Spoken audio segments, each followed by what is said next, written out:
A few signs that the narcissist hasn't moved on.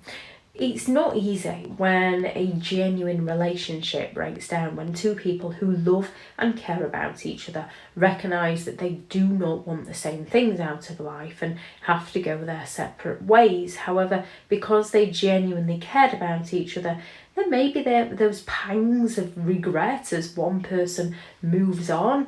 However, they're usually, because they care about them, they're usually still pleased for that other person.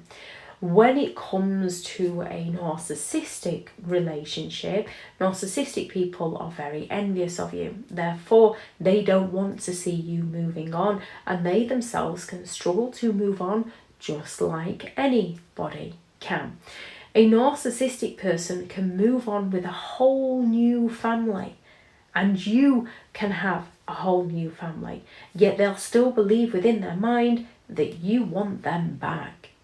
So a few signs that the narcissist hasn't moved on, even though they have a new supply and you have moved on to your new life. And one of the first of these is their incessant hoovering. Narcissistic people have a knack of reappearing when you least expect it. With their hoovering, they're looking to suck you back into their games, to treat you like dirt, to discard you all over again. They come along with those false promises of change, with the regrets, with how they didn't mean it, with the future fakes. And this is driven by their need of attention and their need of control.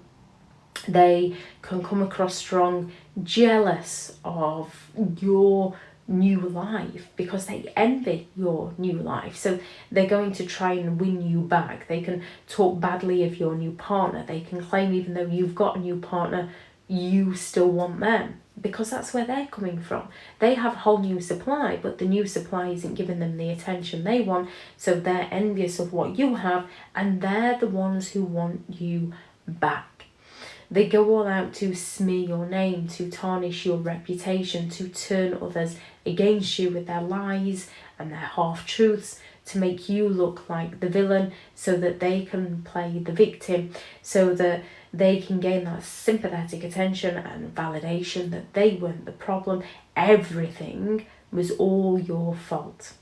They can come along with those future fakes, with those grand promises of things that you will do in the future that they promised previously and failed to deliver on, and found a way to blame you because they're looking for a way to manipulate and control you.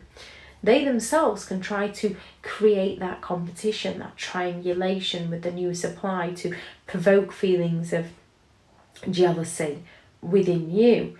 This is usually done when a narcissist discards you, but they haven't moved on.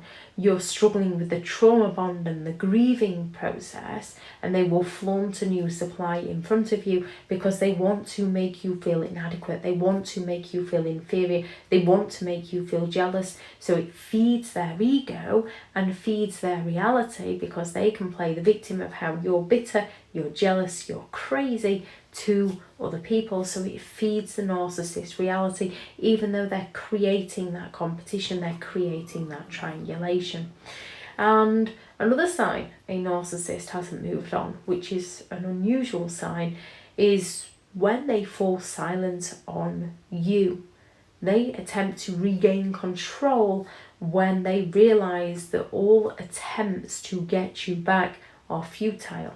They begin to ignore your existence, to punish you. The narcissist's inability to handle rejection. This is very different to no contact. With no contact, you've recognised that this person is toxic and bad for you and hurtful, and you have to go through the grieving process of letting them go and live their life while you go and live your life. With the narcissist silent treatment, they are praying that you are the one who goes back to them. And sometimes, when you don't, they reappear like nothing ever happened with their hoovering techniques to try and win you back.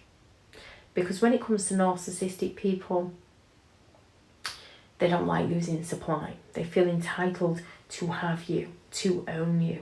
So they never truly move on, because they can't process, they can't take responsibility for the part they played, so they can't process in order to be able to move on.